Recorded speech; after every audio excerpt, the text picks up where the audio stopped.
अच्छा जी, आप सब लोगों को अपने चैनल पे खुश आमदीद। मेरा नाम सोहेल अब्दाली है, वही मेरे चैनल का नाम भी। लेके चल रहे हैं आपको हम रेस्टोरेंट में। मैं बैठा हूँ किसी और जगह पे, लेकिन इसलिए मैं यहाँ से रिकॉर्ड कर रहा हूँ कि आपको सिर्फ ये बताने के लिए कि जिस जगह पे आपको मैं लेके चल रहा हूँ वो कुछ ही दिनों में वो जगह वहाँ पे नहीं होगी।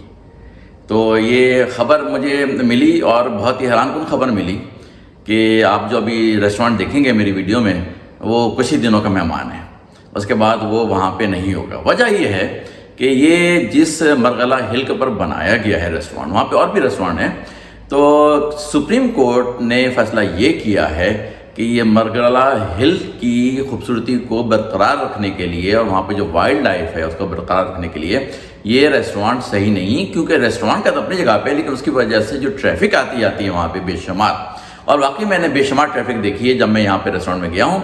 तो उस ट्रैफिक की वजह से एनवायरनमेंट को नुकसान हो रहे हैं। तो उन्होंने फैसला ये किया है। अब मुझे समझ में ये बात नहीं आती, एक बात बताऊँ पाकिस्तान के बारे में, कि भाई जब कभी अगर ये जगह बगैर परमिट के बनी तो किसने बनाई और क्यों बनाई? अगर परमिट के साथ बनी तो ये परमिट किसने दिया और क्यों दिया? और अगर परमिट दिया तो उसके बाद ये जुल्म है कि आप उससे वो जगह छीन लें, क्योंकि बहुत पैसा लगता है इस जगह को बनाने में। आप देखिएगा जगह बहुत पैसा लगा है और बेशुमार लोगों की रोज़गार चल रही है इस जगह की वजह से। लेकिन मैं इसको भी मानता हूँ कि एनवायरनमेंट को भी बचाना है हमने अपनी आगे वाली जनरेशंस के लिए। तो अगर एनवायरनमेंट बचाने की वजह से ये फैसला किया गया है तो कुछ सोच समझ के किया गया होगा, उम्मीद है। और इसमें ये भी सोचा गया होगा कितने लोगों की नौकरी जाएगी और क्या होगा क्या नहीं होगा, और ये भी सोचा गया होगा कि वाकई एनवायरनमेंट बचेगी या नहीं बचेगी। क्योंकि पाकिस्तान में बहुत सारे काम, बहुत सारे फैसले ऐसे होते हैं जो कि उसके पीछे कुछ और वजूहत होती हैं और बताया कुछ और जाता है। पास्ट में भी इस रेस्टोरेंट को बंद कर दिया गया था कुछ अरसे के लिए इसी वजह से, जो कि अभी बताई जा रही है। लेकिन ये कि फिर दोबारा इजाज़त मिल गई। वो कैसे मिल गई और क्यों खुल गया?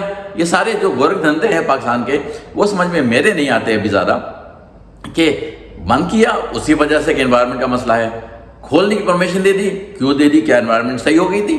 फिर बंद कर रहे हैं, क्यों कर रहे हैं? कि फिर एनवायरनमेंट का मसला है। ये सारी चीज़ें तो हैं, लेकिन सारा आपको इस वक्त बताना ये था कि जो आपको अब जगह देखेंगे मेरे साथ मिलके, वो जगह कुछ अरसे में बता दिया गया है कि ऐलान हो गया है उस रेस्टोरेंट की तरफ से कि हम ये जगह सितंबर में बंद कर रहे हैं। सितंबर 11 को परमानेंटली, कहना उनका ये है, परमानेंटली बंद कर रहे हैं। अब ये परमानेंटली होता है या फिर को उनको कभी परमिशन मिल जाएगी इसी जगह को कंटिन्यू करने की, ये तो बहुत बताया। लेकिन अभी फ़िलहाल की जो है ऐलान ये है कि हम इसको दिसंबर 11 को इस लोकेशन को, रेस्टोरेंट को परमानेंटली बंद करें। चलिए, अब जो है वो तो होगा, लेकिन हम तो कम से कम खुशकिस्मत थे कि हमने उस वक्त जाके देख लिया और बंद होने से पहले।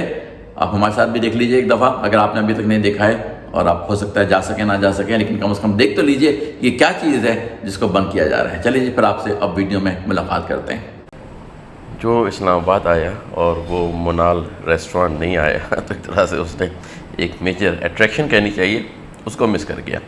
क्योंकि मुनाल 2 साल पहले हम लोग आए थे यहाँ पे, तो मुनाल अनफॉर्चुनेटली बंद कर दिया गया था। कुछ गवर्नमेंट से इश्यूज़ हो गए थे, इस वजह से बंद था। तो हम 2 साल पहले मिस कर गए थे जब हम इस्लामाबाद आए थे। लेकिन इस दफ़ा आए थे, हमने कहा भी मुनाल अगर खुला हुआ है तो जाके देखना ज़रूर है।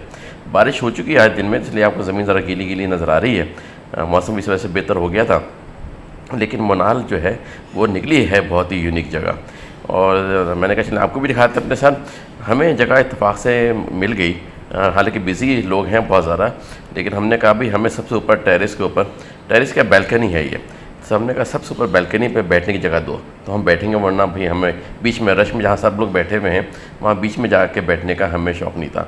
शाम का वक्त है, सारी टेबलें भरी हुई थी, तो उन्होंने कहा उस हमें 2 मिनट दे दें, कुछ जगह खाली हो रही है वो हम आपको देते हैं। अंदर की जगह है वैसे एयर कंडीशन, लेकिन कोई भी अंदर नहीं बैठा होता, सब बाहर ही बैठे होते हैं खुले में, क्योंकि खुले में बैठ के ये सामने जो इस्लामाबाद के व्यूज़ हैं वो नज़र आ रहे होते हैं।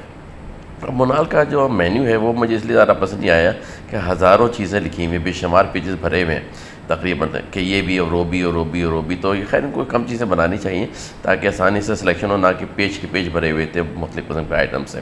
खैर चले, वो तो एक अलग मसला है। लेकिन ये कि ओवरऑल जो है फिर हमने कुछ चीज़ें इसमें से जो है उठा के सिलेक्ट करते हैं और आपको बताते हैं कि हमने क्या चीज़ें सेलेक्ट की हैं। लेकिन ये कि दोनों को ही एक तरह से चीज़ें मिल गई। मैंने यहाँ पर ऑर्डर किया थाई प्लेट, तो बताते हैं आपको कीमत वगैरह क्या है, वो आपको जब आती है तो वो भी दिखाते हैं। लेकिन उसने कहा थोड़ी देर लगेगी आने में। हमने कहा कोई मसला नहीं, जितनी देर लगाने लगाओ, हम तो आराम से बैठे हुए व्यूज़ को, लाइट्स को और लोगों के आने जाने को एंजॉय कर रहे थे, क्योंकि बेशुमार लोग आ रहे थे और जा रहे थे, लेकिन व्यूज़ क्या खूबसूरत थे। तो ये सामने जो है दोनों की डिशेज़ आ गई। ये है जनाब एक तरह से कुछ थाई कॉम्बो थी, 3-4 चीज़ें थी इसके अंदर राइस वगैरह के साथ। तो बहुत ही ज़बरदस्त चीज़ थी और बहुत ही खूबसूरत प्रेजेंटेशन भी थी। कीमत भी बताते हैं क्या कीमत थी इसकी। और मैंने ये किया था और मेरी वाइफ ने जो है वो पाकिस्तानी देसी डिश ऑर्डर की, जिसमें ज़ाहिर है देसी अंदाज की सारी चीज़ें, कबाब शबाब और ये टिक्का विक्का सब चीज़ें मौजूद हैं। और चटनी वगैरह उन्होंने साथ में दी थी और पीने के लिए कोक वगैरह भी दी थी। तो तकरीबन ये रफली 2000 रुपये फ़ी बंदे से कम की कीमत लगती है। ये कीमत खाने की तो नहीं है असल में, ये कीमत है इन्वायरमेंट की, जगह की, मनाजिर की, जो व्यूज़ नज़र आते हैं और शाम को जो मंज़र होता है। कटलरी वगैरह बहुत साफ़ सुथरी, वेटर बहुत ज़्यादा कटियस, बहुत ज़्यादा स्माइली, बहुत उन्होंने मुसलसल आके पूछते रहे सब चीज़ें सही हैं, कोई और चीज़ चाहिए वगैरह वगैरह वगैरह। लेकिन हम लोग तो यहाँ बैठे हुए पीछे के मंजर को देख रहे थे और ऐसे ऐसे जनाब खाने की चीज़ों को एंजॉय भी करते जा रहे थे, क्योंकि नए नए लोग आ रहे थे, उसको भी देखने का हो रहा था कौन कैसे लोग आ रहे हैं, किस्म के लोग आ रहे हैं, बड़ी बड़ी फैमिलीज थे। आखिर में हमने फिर गुलाब जामुन भी उसी की डील में इंक्लूड थी 2000 में, वो भी हमने ऑर्डर कर दी। उन्होंने मुख्तलिफ चीज़ें दी थी कि ये भी ले सकते हैं वो भी ले सकते हैं, लेकिन दोनों का मूड बन गया गुलाब जामुन के ऊपर, तो गुलाब जामुन ही ऑर्डर कर दिया। तो तकरीबन 4000 रुपये का 2 बंदों का बिल बना। अगर बड़ी पार्टीज़ में बड़ी कॉम्बिनेशन भी थी फूड्स की, वो भी आप मंगा सकते थे। तो ये कि अगर 6 लोग हैं, 4 लोग हैं, तो ऐसे उन्होंने डील मुख्तलिफ किस्म की ऑफ़र की हुई थी। लेकिन हम लोगों ने 2 की भी डील थी, लेकिन हमने कहा दोनों अलग अलग किस्म की चीज़ें मंगाते हैं तो मज़ा आएगा। लेकिन सबसे बड़ी जो चीज़ थी ना, वो यहाँ के साफ़ सुथरा निज़ाम, बहुत इन ऑर्गेनाइज अंदाज में और बहुत जनाब कर्टियस, सारे के सारे लोग कर्टियस थे बहुत ज़्यादा। और फिर जो मनाजिर है उसका तो कोई मुकाबला कर ही नहीं सकते। यहाँ से जब आप बैठें आराम से सुकून से खाएं और मनाजिर देखते हैं, रात की जो शहर की लाइटें इस्लामाबाद की वो झिलमिला रही थी। तो हमने अपने तौर पे एक नहीं एंडोर्स कर रहा हूँ मैं इसको, ये नहीं कर रहा, लेकिन ये कि अपने तौर पे बहुत ज़्यादा इस चीज़ जगह को एंजॉय किया है।